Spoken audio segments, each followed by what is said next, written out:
Christ nous a rachetés de la malédiction de la loi, afin que la bénédiction d'Abraham eût pour les païens son accomplissement en Jésus-Christ, et que nous reçussions par la foi l'Esprit qui avait été promis. Galates 3, 13, 14.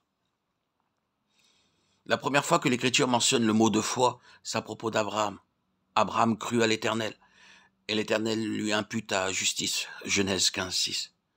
Voilà le secret de son obéissance, de tout ce qui le rendait agréable à Dieu. C'est ainsi qu'il devint le Père de tous ceux qui croient. Romains 4, 11. L'exemple vivant des grâces que la bonté de Dieu accorde à la foi est l'exemple aussi de la manière dont on peut recevoir cette grâce divine.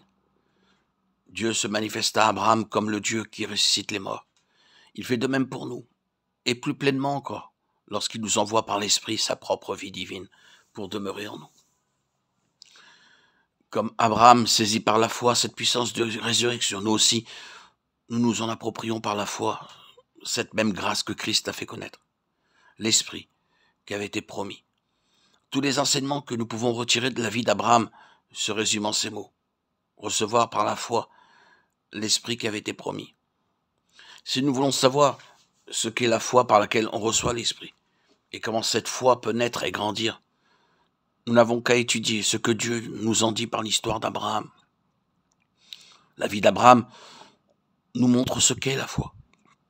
C'est le sens spirituel par lequel l'homme reconnaît, reçoit la révélation de Dieu. Sens spirituel qui est évoqué, éveillé par cette même révélation divine. C'est parce que Dieu avait choisi Abraham et qu'il avait résolu de se révéler à lui qu'Abraham devint un homme de foi. Chaque révélation est un acte de la volonté de Dieu. C'est donc la volonté de Dieu énoncée par la révélation qui est la cause et la vie de la foi. Et plus la révélation est claire, nous mettant en contact plus distinct avec Dieu, plus aussi la foi acquiert de vie en nous. Paul nous parle de confiance au Dieu vivant, 1 Timothée 6, 17. Ce n'est en effet que lorsque le Dieu vivant s'approche de nous avec sa puissance de résurrection et de vie divine pour toucher notre âme, qu'une foi vivante se produit en nous. La foi n'est donc pas un acte indépendant qui nous fasse saisir par notre propre force ce que Dieu nous dit. Elle n'est pas non plus un état tout à fait passif dans lequel on se bornerait à laisser agir Dieu. Mais elle résulte de la faculté réceptive que nous possédons d'accueillir Dieu avec déférence, aussitôt qu'il s'approche et que sa puissance de vie nous parle et nous touche. La foi vient donc et de la présence de Dieu et de sa parole. C'est sa présence divine qui seule donne vie à sa parole, qui la rend vivante et efficace. Hébreux 4, 12.